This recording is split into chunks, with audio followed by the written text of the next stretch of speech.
अब जाकर पूरे देश के आउटसोर्स संविदा दैनिक वेतनभोगी कर्मचारियों के लिए कोई अच्छी खबर जाकर निकल कर आई है।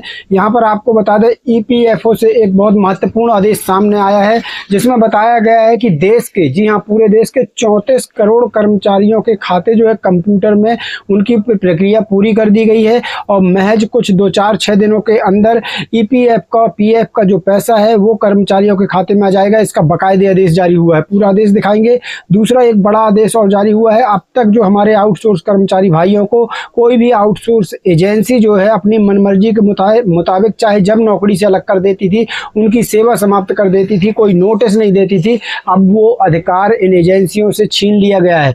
जी हाँ, एक आदेश दिखाने वाला हूँ, बहुत अच्छा आदेश है, जिसमें स्पष्ट कहा गया है कि आउटसोर्स कर्मचारियों को अब कोई भी एजेंसी अपनी मनमर्जी के हिसाब से नहीं निकाल सकेगी। यहाँ तक कि अनुशासनहीनता का और या तो फिर कोई दंडनीय अपराध में लिप्त होने के बाद भी कर्मचारी को एजेंसी अपनी मनमर्जी से नहीं निकाल पाएगी। उसके लिए विभाग की अनुमति जरूरी है। और ऐसे ही विभाग नहीं कि कार्यालय प्रमुख ने लिख दिया तो आपने नौकरी से निकाल दें, बिल्कुल नहीं, विभाग के बड़े अफसरों की अनुमति जरूरी है। जी हाँ साथियों, पूरा आदेश देखिएगा, इसमें आउटसोर्स सेवा निगम की भी झलक जो है देखने को मिल रही है। और जो अब नियुक्ति होगी वो साथियों जैम पोर्टल के माध्यम से ही, चाहे एजेंसी हो या कर्मचारी हो, उसकी नियुक्ति होना है। तो चलिए पूरा आदेश दिखाते हैं। इस आदेश की लगातार प्रशंसा हो रही है, आदेश को जरूर देखिएगा। वीडियो करते शुरू उसके पहले एक छोटा सा अनुरोध, वीडियो को लाइक और शेयर जरूर कर दीजिएगा। दोनों आदेश एक साथ दिखाते हैं। तो साथियों दो बड़े आदेश जारी हुए हैं, ये आदेश अभी ताजा आदेश हैं। आपको बता दूं, सबसे पहला और सबसे बड़ा आदेश है ईपीएफओ को लेकर। जी हाँ, कर्मचारी भविष्य निधि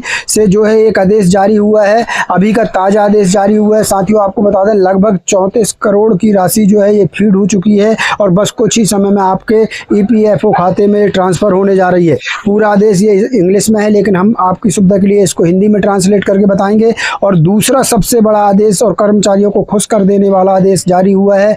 जी हाँ साथियों, ये आदेश जारी हुआ है कि अब कोई भी आउटसोर्स कर्मचारी को, जो आउटसोर्स एजेंसी होती है, वो सीधे काम से, चाहे जब अपनी मनमर्जी के हिसाब से काम से अलग नहीं कर सकती, नौकरी से नहीं निकाल सकती। अब ये बहुत बड़ा आदेश जारी कर दिया गया है। इसमें कहीं ना कहीं आउटसोर्स सेवा निगम की भी झलक देखने को मिल रही है, क्योंकि इस आदेश में स्पष्ट लिखा गया है कि अगर आउटसोर्स कर्मचारी किसी अनुशासनहीनता या दंडनीय अपराध में भी शामिल है तो भी यहाँ पर कोई भी एजेंसी उसको सीधे अलग नहीं कर सकती।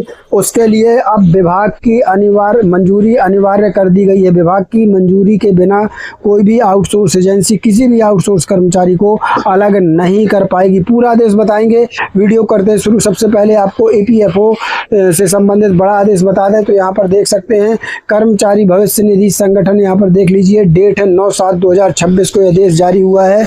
यहाँ पर पूरा आदेश ये इंग्लिश में है, इसको हमने हिंदी में ट्रांसलेट किया है। यहाँ पर देख सकते हैं, तो यहाँ हिंदी में, यहाँ देख लीजिए, विषय देख लीजिए, तो CITES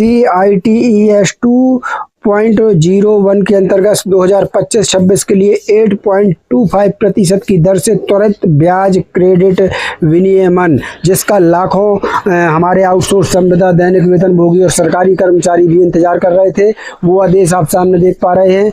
इसमें क्या लिखा है, यहाँ देख लीजिए महोदया, सभी सदस्य खातों में 8.25% की दर से ब्याज जमा करने के लिए वर्ष 2025-26 के वार्षिक खातों की प्रक्रिया नए CITES 2.01 में शुरू हो गई है। लगभग 34 करोड़ खातों की प्रक्रिया कंप्यूटर सिस्टम में पूरी हो चुकी है, यानी 34 करोड़ खातों में ये प्रक्रिया पूरी कर ली गई है और इसे अंतिम सत्यापन और CITES 2.01 में अनुमोदन के लिए क्षेत्रीय कार्यालयों को उपलब्ध भी करा दिया गया है। देख सकते हैं, लगभग पूरे भारत में 34 करोड़ खातों में की प्रक्रिया कंप्यूटर सिस्टम में पूरी हो चुकी।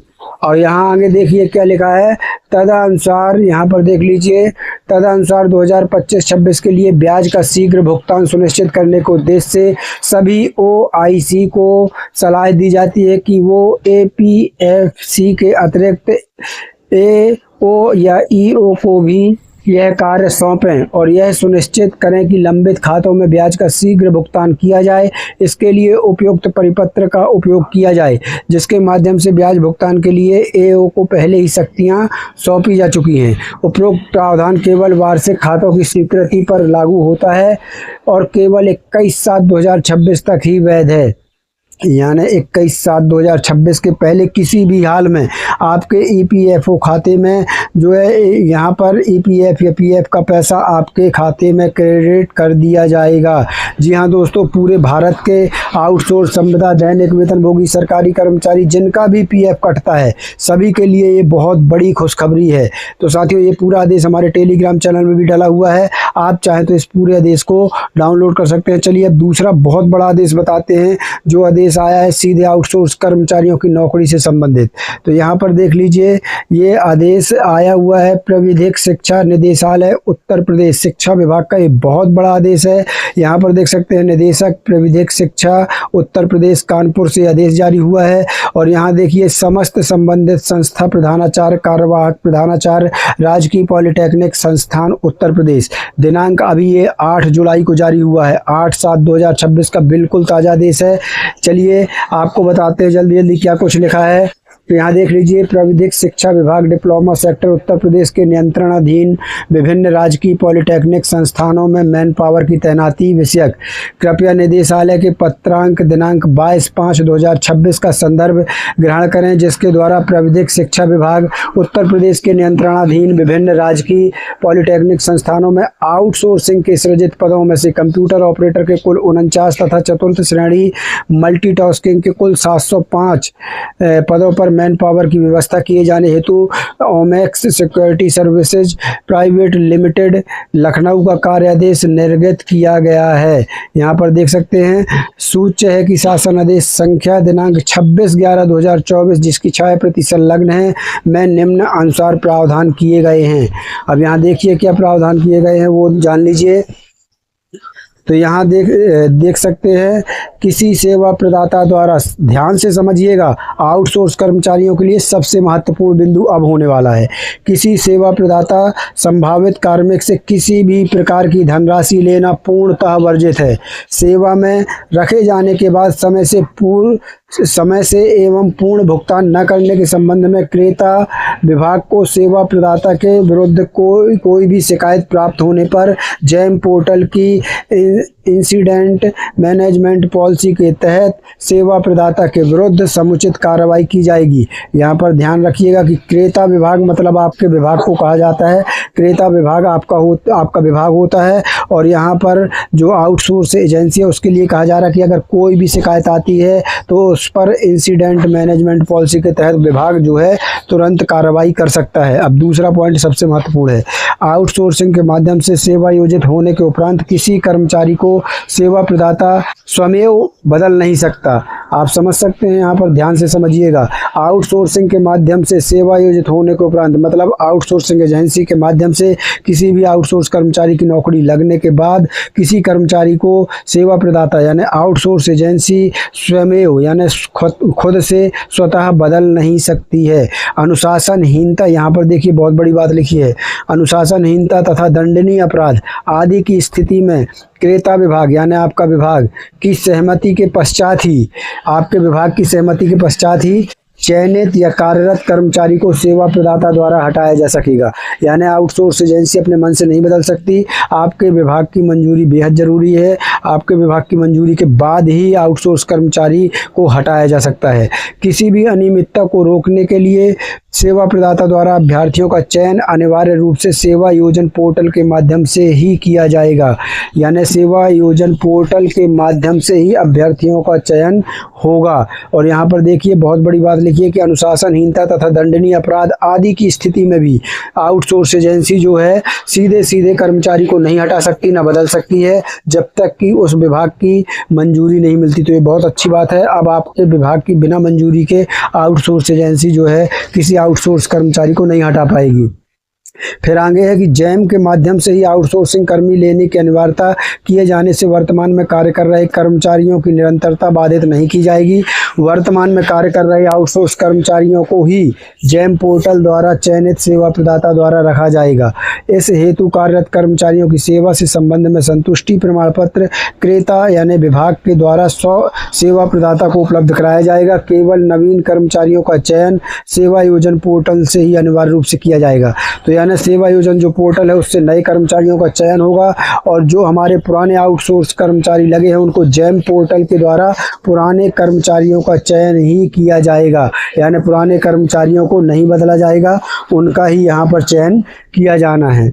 तो ये बहुत बड़ी बात है। अब यहाँ पर आगे देख लीजिए, क्योंकि वर्तमान में Omaxe security services private limited Lucknow द्वारा पुनः समस्त आउटसोर्सिंग कर्मचारियों की तैनाती के आदेश जो है निर्गत किए जा रहे हैं। अतएव उपरोक्त अंकित बिंदुओं के क्रम में समस्त संबंधित संस्था प्रधानाचार्यों कार्यवाहक प्रधानाचार्यों को यह निर्देशित किया जाता है कि वह सुनिश्चित कर लें कि उनकी संस्था में वर्तमान में कार्यरत, यहाँ पर ध्यान से दीजिएगा, वर्तमान में कार्यरत किसी भी आउटसोर्सिंग कर्मी को सेवा प्रदाता एजेंसी द्वारा मात्र नवीनीकरण के आधार पर नहीं बदला जाएगा।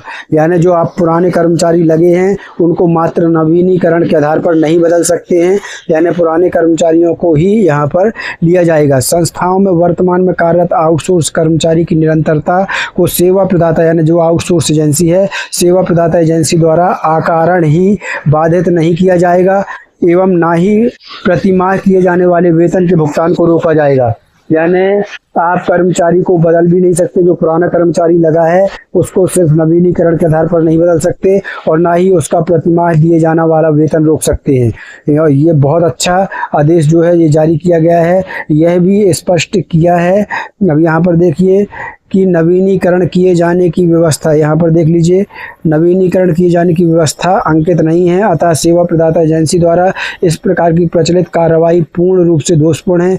यदि किसी आउटसोर्सिंग कर्मचारी को नवीन तैनाती दी जानी है या पूर्व से कार्यरत कर्मचारी को उसकी सेवाओं से मुक्त किया जाना है तो उक्त कार्रवाई संबंध, यहाँ ध्यान रखिएगा, अगर किसी कर्मचारी को हटाना है तो उक्त कार्रवाई संबंधित संस्था प्रधानाचार्य कार्यवाहक प्रधानाचार्य अथवा सेवा प्रदाता एजेंसी द्वारा स्वमेव नहीं किया जाएगा। कैसे कर सकते हैं? अपितु किसी भी आउटसोर्सिंग कर्मचारी को अनुशासनहीनता तथा दंडनीय अपराधों इत्यादियों में संलिप्तता के कारणों के आधार पर बदला जाना है तो उक्त की स्पष्ट स्थिति को दर्शाते हुए अंकित करते हुए प्रकरण निदेशालय को आंतरित यानी भेजने, प्रकरण निदेशालय को आंतरित करने के उपरांत अधोहस्ताक्षरी के अनुमोदनों उपरांत यानी अनुमोदन के बाद ही आउटसोर्सिंग कर्मी को बदले जाने की कार्रवाई संस्था प्रधानाचार्य कार्यवाहक प्रधानाचार्य सेवा प्रदाता एजेंसी द्वारा की जाएगी। साथ ही संस्था प्रधानाचार्य कार्यवाहक प्रधानाचार्य सेवा प्रदाता एजेंसी द्वारा शासन आदेश संख्या दिनांक 23/1/2008 की छाया प्रति की जो कि संलग्न है में निहित प्रावधानानुसार आउटसोर्सिंग के पदों पर लागू आरक्षण व्यवस्था का भी कड़ाई से अनुपालन सुनिश्चित किया जाए। यहाँ पर सबसे अच्छी बात जो है साथियों हमको ये लगी कि अगर किसी भी आउटसोर्स कर्मचारी को बदलना है, एजेंसी को अगर बदलना है, मान लो कोई एजेंसी आउटसोर्स कर्मचारी को बदलना चाहती है या फिर प्रधानाचार्य कार्यवाहक प्रधानाचार्य बदलना चाहते हैं तो सीधे सीधे नहीं बदल सकते हैं। उनको जो है इस पूरे प्रकरण को निदेशालय को जो है भेजना होगा, उसका कारण लिखते हुए भेजना होगा। उसके बाद वहाँ पर अधिकारी उसको अनुमोदन करेंगे, उसके बाद ही आउटसोर्स कर्मचारी को बदला जा सकता है। ये बहुत अच्छी बात है इस आदेश में। साथियों इस आदेश में देख सकते हैं दस्तखत हैं भावदीप प्रभाकर चंद्र मिश्रा निदेशक। तो दोस्तों ये आदेश भेज दिया गया है तमाम संबंधित कार्यालयों को। इस आदेश को आप डाउनलोड करना चाहें तो हमारे टेलीग्राम व्हाट्सएप ग्रुप चैनल से ये दोनों आदेश आप डाउनलोड कर सकते हैं। मिलते हैं नई वीडियो के साथ, तब तक के लिए धन्यवाद। जय भारत, जय हिंद।